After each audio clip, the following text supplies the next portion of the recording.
My wife and I purchased our home in May of last year. Nothing was disclosed to us about hail damage that occurred to our roof before we closed.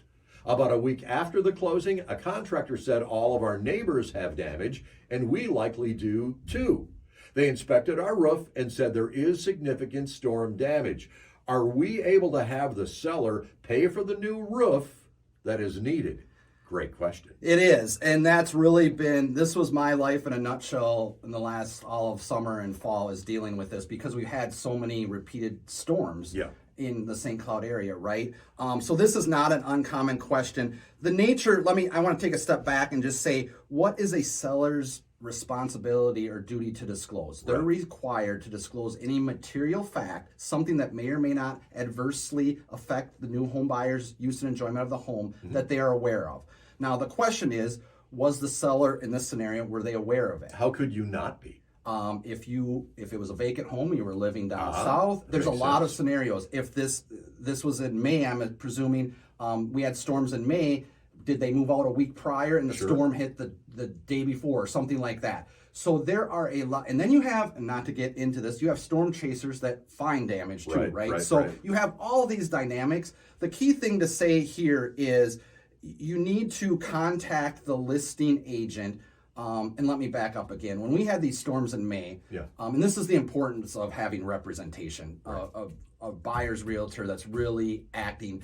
We had a meeting internally, and I said, if you have a buyer with a pending contract, you need to reach out to that listing agent, that seller, and get the homes inspected, because I believe the burden is on the buyer to discover that. Yes, the seller is supposed to disclose, but if you're representing that buyer, you need to go out and proactively discover that prior to closing. Well, let's look back at what was going on here right a year ago when you had rates that were 3.5%, right? And people were blown off those inspections. Not a good thing. Which compounds the problem. But in this scenario, and we've dealt with this, it is possible, if you go back to the seller, you can still, most insurance agencies still allow a seller to make an insurance claim on the property if the damage, and they have all this software, these insurance companies know down to the neighborhood when and where it happened. So they can still theoretically make a claim and get the roof, if the insurance company approves the claim. The question is then,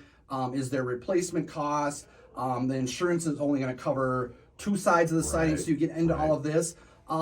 And so, yes, it is still possible. Now, is the seller necessarily required to make a claim? Maybe, maybe not, right? But for most, and we've been on the other side representing sellers where we try and advocate that process.